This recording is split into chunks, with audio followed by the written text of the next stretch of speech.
At age 20, you are not thinking about retirement. You are thinking about not being the awkward friend who goes quiet when the group chat ticks a place that costs money. You get home from work with your shoes half untied, cheap coffee on the counter, and the rent envelope sitting there like it pays rent too. Your phone buzzes. People are making plans. You want to say yes without opening the bank app first. That is the real scene. Not a chart, not a motivational poster, just you in a small kitchen, trying to feel like your life has finally started. Then the payday notification hits. For 1 second, the whole paycheck feels like proof that you are okay. You could use it to breathe. You could use it to catch up. You could use it to look a little less behind.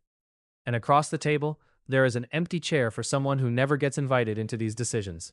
The number is not huge. It is about $351 a month at this age and this setup. But in this kitchen, 351 does not feel small. It feels like groceries. It feels like gas. It feels like one night where you don't have to explain why you're staying home. It feels like the difference between saying yes and pretending you're tired.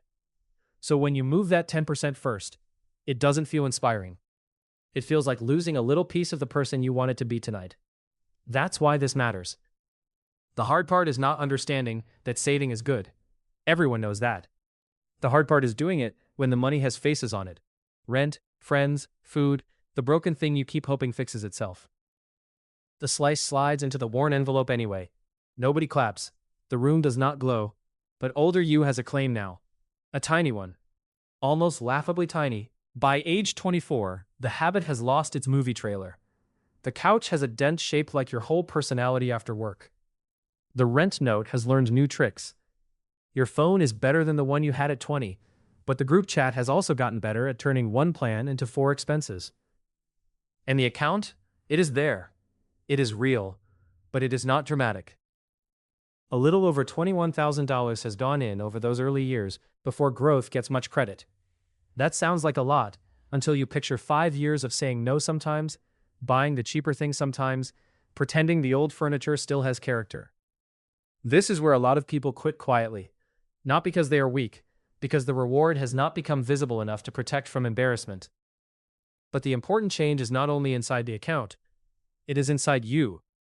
You are becoming the person who keeps a promise even when nobody can see the payoff yet. At 30, the kitchen is a little nicer. Not rich, just less temporary. There's a plant you have kept alive mostly out of pride. The old work badge is in a drawer.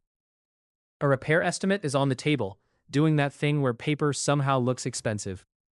You open the account because you are worried. Not excited, worried. The deposits add up to about $50,700. The total says about $70,991. That number does not make you rich. It does something more useful in this moment. It changes your breathing. A repair bill is still annoying. A job wobble is still scary. Moving, helping family, replacing the thing that broke at the worst possible time, none of it becomes fun. But it no longer feels like every surprise has permission to shove you straight into panic. This is the first twist. The habit is not just building a future number. It is making today less fragile. And that is when older you stops feeling like a stranger and starts feeling like someone already sitting at your table. At 35, life stops asking politely. There is an insurance envelope, a repair receipt, a birthday card you do not want to cheap out on, a grocery bag that somehow weighs like a small appliance. Maybe someone in your family needs help. Maybe you are trying to build a home. Maybe you are just tired of every responsible choice arriving with a receipt. The 10% slice is around $600 a month now. The account shows about $80,340 from deposits and about $136,005 total. This is where the habit becomes personal in a different way. At 20, it felt like giving up a night out. At 35, it can feel like choosing between the version of you who handles today and the version of you who survives later. That is a harder fight. Because today has faces, people you love, problems you can touch. Older you is still mostly quiet, but the account has enough weight now to push back. It's not a magic shield, it's a pressure valve. Proof that every chapter doesn't have to start from zero. At 40, the villain is not one ridiculous purchase. It is being tired.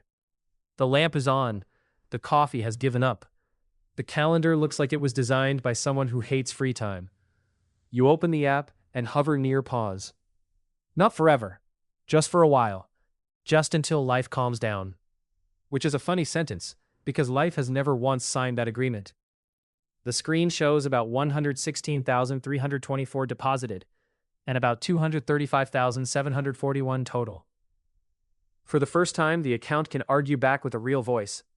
It is not saying you are done. It is not saying you can stop caring. It is saying your future is no longer completely naked in the weather. That matters because the private fear has changed. At 20, you were afraid of looking broke. At 40, you are afraid of being trapped. So your thumb moves away from pause. Not because you feel heroic, because older you is not an idea anymore.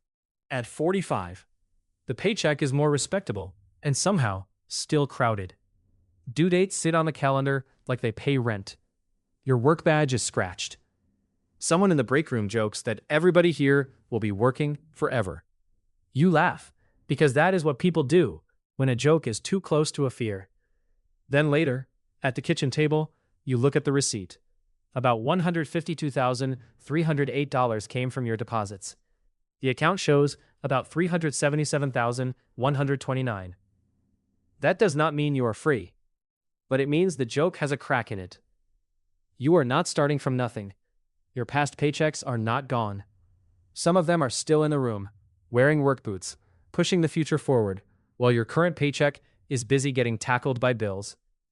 This is the part nobody sees from the outside. You do not look rich, you do not feel rich, but a quiet piece of your life is becoming harder to scare. At 50, the table has reading glasses, the repair folder, and a family photo that makes every bill feel personal. You open the phone and compare two lines. About 189,618 came from you. The total says about 579,146. For a second, it feels like the app made a mistake. You know you did not personally shove $500,000 into the account. But the receipt is not magic. It is just time finally looking visible. The outside of your life still looks ordinary. Same table, same coffee, same person trying to find the good scissors. But inside the account, something ordinary has become powerful because it stayed long enough. This is where the character changes again. You stop seeing the habit as money leaving your life. You start seeing it as money staying loyal to you after the paycheck would normally be gone. That is a different kind of confidence. Quiet, not flashy. Very hard to sell on a billboard. Very useful when life starts asking bigger questions. At 60, the number matters because your body understands work differently. A meeting invite lands weirdly. A boss says restructuring. A younger coworker uses a new system like breathing. You are still capable. You are still useful. But you also know energy is not unlimited. Then you look at the phone. About $261,976 came from deposits.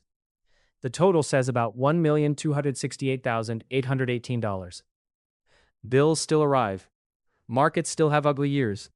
Family still needs you. Coffee still gets cold at an insulting speed. But your hand does not tighten around the phone the same way.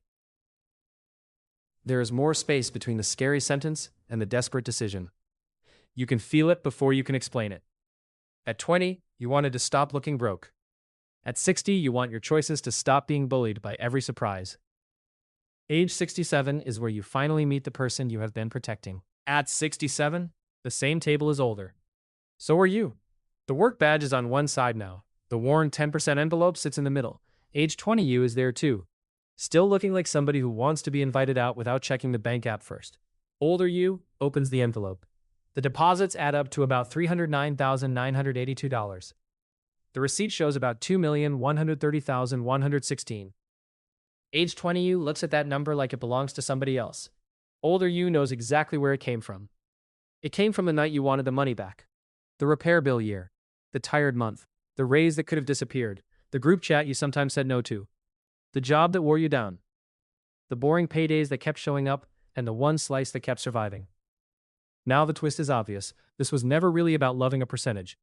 It was about whether the younger version of you would treat the older version like family before they had proof that person would need them. Older you does not leave one perfect number on the table because nobody receives tomorrow early. 3 receipts come out. One says about $1.14 million. One says about $2.13 million. One says about $2.96 million. The smaller receipt still changes the room. The middle receipt is the path we have been following. The bigger receipt makes age 20 you sit very still. Then older you taps the worn envelope instead of the largest receipt. That is what every receipt has in common. The slice survived. Through rent, through comparison, through repair bills, through tired years, through the seasons when it would have been easier to say you would start again later. The numbers can move, life can move, but the envelope on the table gives every version of the future something to work with before older you has to ask for help. So, when the next paycheck lands, the question is not whether a small habit feels impressive. It probably will not. The question is whether older you gets a seat before the room fills up, before rent leans in, before the group chat buzzes, before the tired month makes a temporary feeling sound like a permanent plan. In this path, the deposits add up to about $309,982 by age 67, and the receipt shows about $2,130,116 under the middle return path. But the deeper payoff is not only the number, it is the person you become while protecting it. You become harder to panic, harder to pressure, harder to sell a fake version of success. You become someone who can look at future you and say, I did not forget you when life got loud. If you are already protecting a slice, keep going. If you stopped, start again. If 10% is too much right now, start smaller and give future you a voice. Comment below, should stick finance test starting at 25, 30, or 35 next? Like the video and subscribe for the next quiet wealth story drawn clearly.